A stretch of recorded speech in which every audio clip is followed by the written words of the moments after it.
guys. Hi guys. Okay. Hi everyone. It's Filly here, and I'm here with my best friend Tania Fletcher, who has just graduated Yes. as a Hypnotherapist, specializing in rapid transformational therapy. very exciting. So while Tam was off doing this new venture, I was prepping for Icon. This time, having just opened a studio and being very time poor, the mental health was not great. Enter Tania Fletcher. So we decided to give it a go, and there was much trepidation. I did think she was gonna maybe lose me like Leo in Inception, because I didn't know anything about hypno, and I think that's the really interesting part of all this. I thought, why not? Why not? Let's see what happens, as long as, I don't turn into a vegetable or start clucking like a chicken, and she promised I would not. Well, yeah, look, I mean, that's a really common misconception with hypnotherapy, or hypnosis more so. Stage hypnosis, very much, being very impressionable, ending up barking like dogs and falling in love with a broom and whatnot. And that's very normal misconception. So it's more about getting you sort of to bypass the conscious mind, the critical mind, the one that is sort of filtering through all the information that's in your world and allowing you to sort of get into that subconscious, more relaxed state as well. So kind of like a meditative state, and then it just kind of opens the door to the subconscious mind, which is where all the juicy stuff is. So much juice. I have a lot of internal chatter, so I think for me to be able to chill enough to, I don't know, focus myself a little bit better and get myself in a good mindset, especially for competing. It is really hard to rally and get yourself into that good mental state. You've got to train your brain to be confident, because when you're confident, you're also really safe. So this is maybe not just for competitors, but people,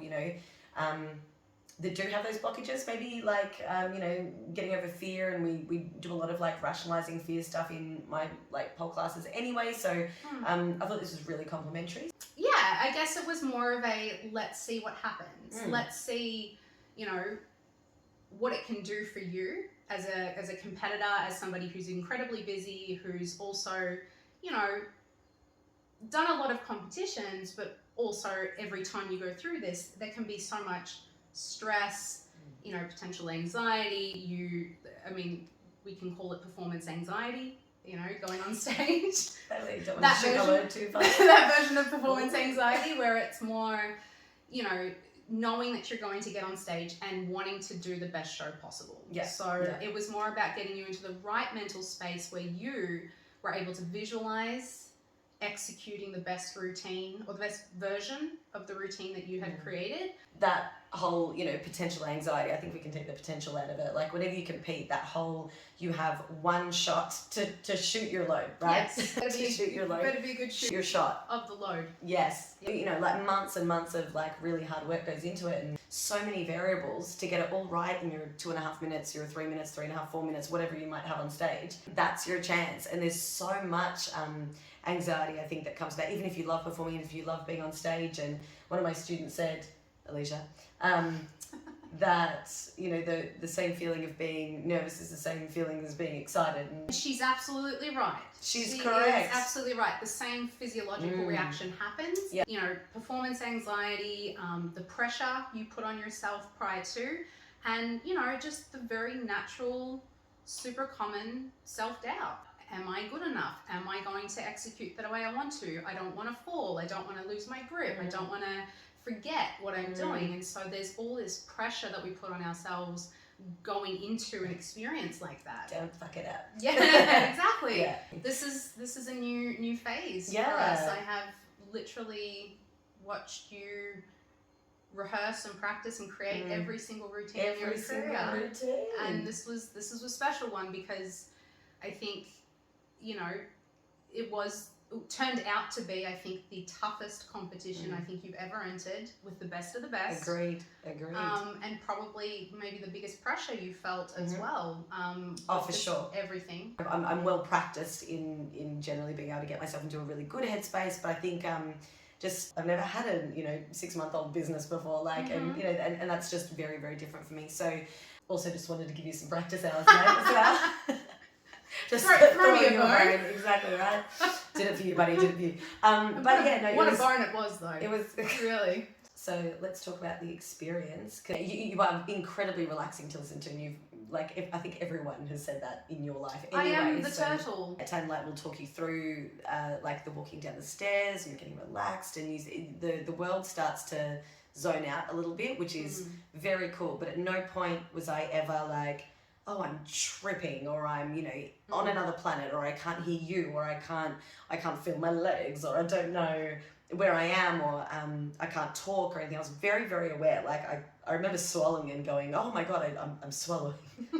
It's actually a state of hyper awareness. Yeah. More open to letting the subconscious come forward and share what's really going on, because not everybody necessarily knows this, but 95% of what we do is driven by the subconscious mind. All our behaviors, our habits, our thought patterns, it's all sitting there in our subconscious. And the conscious mind, we think, is generally running our lives, but if you find yourself repeatedly doing something or having the same thought patterns and noticing that, that's because it's always being driven by your subconscious. So what we're doing is we're getting you into that state where the subconscious mind can have a conversation with me. I'm a control freak. Yes. Happy to admit that. Yes. Yeah. Not news. No. So I was actually a bit nervous about that aspect. Sure. But absolutely, I felt like if I didn't want to be there and I wasn't going to go for it, I could just literally open my eyes and be like, no, we're good. And get up. I was not paralyzed in any way, or trapped or anything. So there's a few prompting questions. Obviously when we did a bit of a consult before about what I wanted to achieve, and me going into Pole Icon specifically as a competition, feeling the best that I could. Yes. So we focused on that, and the language you used was language that I had actually used as well, which kind of made it a lot easier for me to absorb, I think. So yeah, that's actually a huge thing too. In the consult prior to, we make sure that you get very clear on what it is that you want, so that I can then say that back to you when we're at the transformation phase. Yeah. So that's a huge part of it, really sort of dissociating, reframing a lot of that experience, so that you're then able to move forward with a transformative new script. Yeah. And the beauty of it is that it's all customized. Exactly the way you wanted it, how your grip would be, how your lines would be, the musicality, your energy, your all of that. But my favorite bit is the recorded bit. So once you've gone through the scenes and it's like you identified, your subconscious is like, I think these are the reasons why I'm getting in my own way, then we get this you call it a transformation, right? It sounds a lot to me like just positive affirmations, which I'm all about. I think that's really helpful, but most people would do it consciously. So you'd be like, yes, I am strong. I'll sit in front of the mirror and you're fucking awesome. It's all really good, but I think it just sticks a lot better when you're in such a relaxed state that, you're telling your subconscious this stuff. It just sticks so much better. Absolutely. And the wild thing, when I was halfway up the static pole last year, I can remember what that looks like. But while she was saying it, this is still in the session, I was imagining my routine, I was running my routine, but imagining I was on the stage while you were saying all those things. And I think that was really beneficial. Thinking about running your show from your perspective on any stage, or even if you've never been on stage before, would still be so great, because it's there was suddenly this association then between my movement, and every time I would run it, what I would see, and then I would get, I would hear that as well. And that's the bit of the session that gets recorded. And so the idea of this mucho rapido thing is, and this is literally the only hypno I know, so I think it's all not instant, but fast. It's not instant, very but fast. It's pretty rapido. Yeah. Exactly, pretty rapido.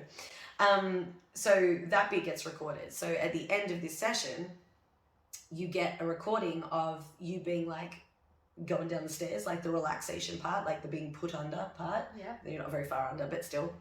And then it cuts straight into all these positive affirmations. Yes. And you listen to it every day until the thing. And I guess, what is it meant to be, 21 days? It's meant to be 21 days, but we only had 2 weeks. We were mucho rápido. But you were very good. You were very diligent. And you did listen every day. And I put you to bed every night. Every night I listened to this bitch. No. It was very relaxing.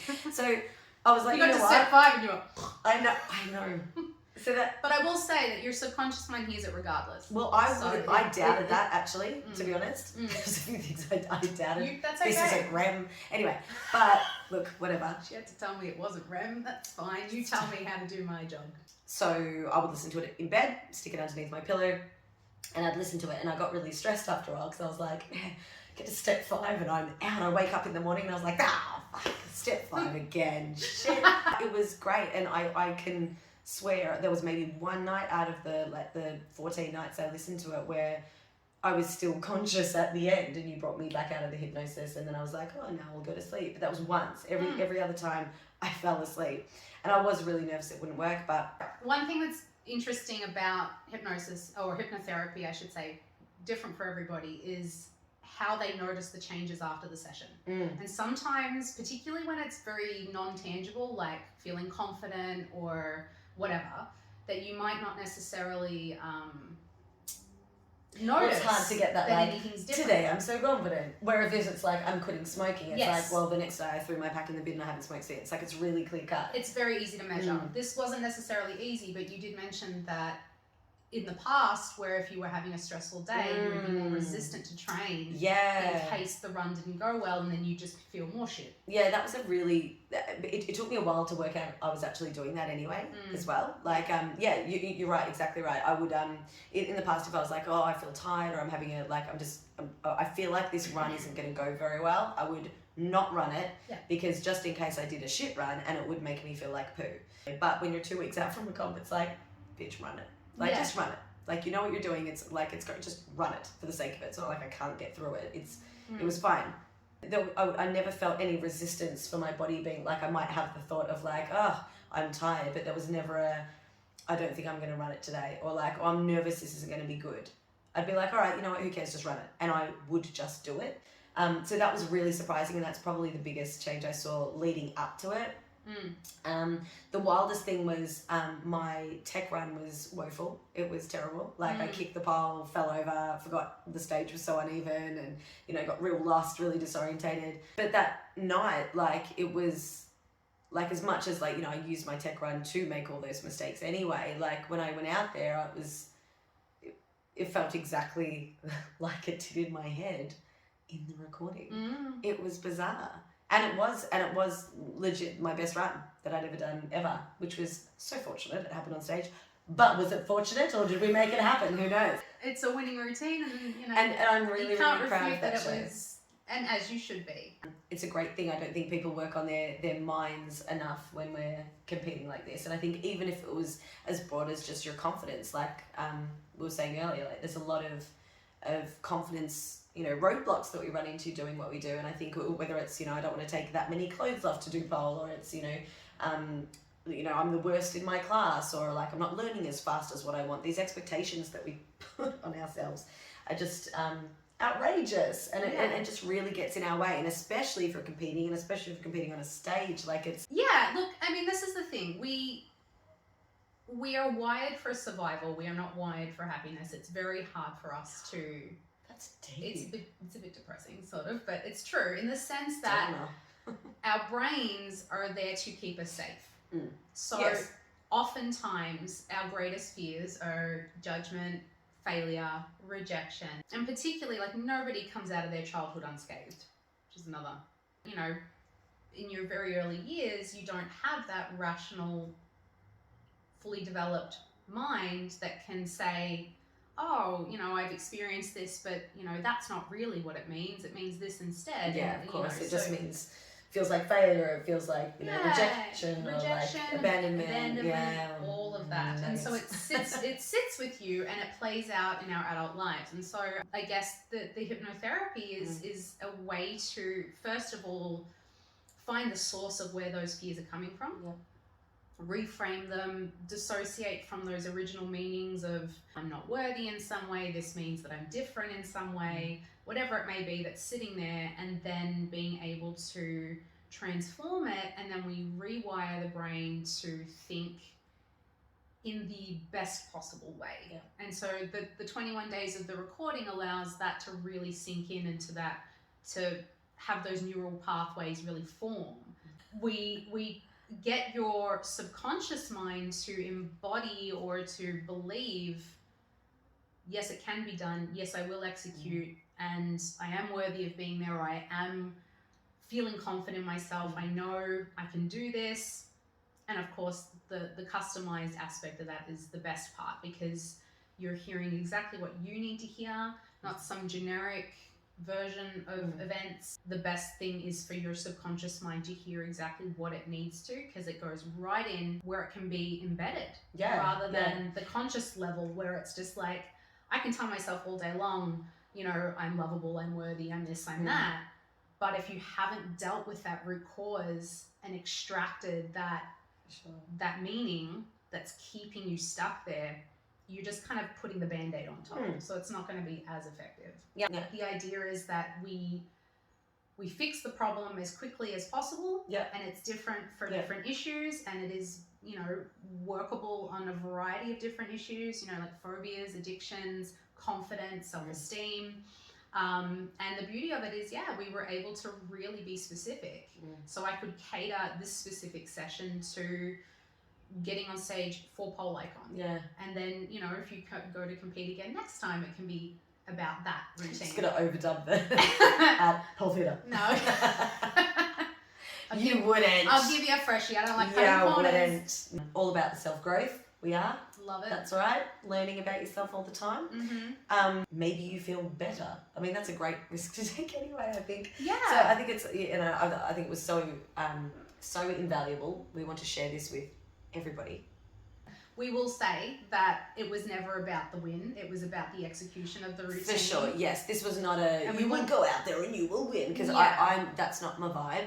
You need to be competing against you, as lame as that sounds, but that's the truth. And I don't think great vibes come from wanting to beat other people. No. I don't think that's a good way to be. As a sidebar to that, with the priority being executing the best show that you can, if we can get you and anybody else to execute the best show that they can, it may very well lead to very good results, because there's no denying that. Yeah, because we just proved that. Exactly.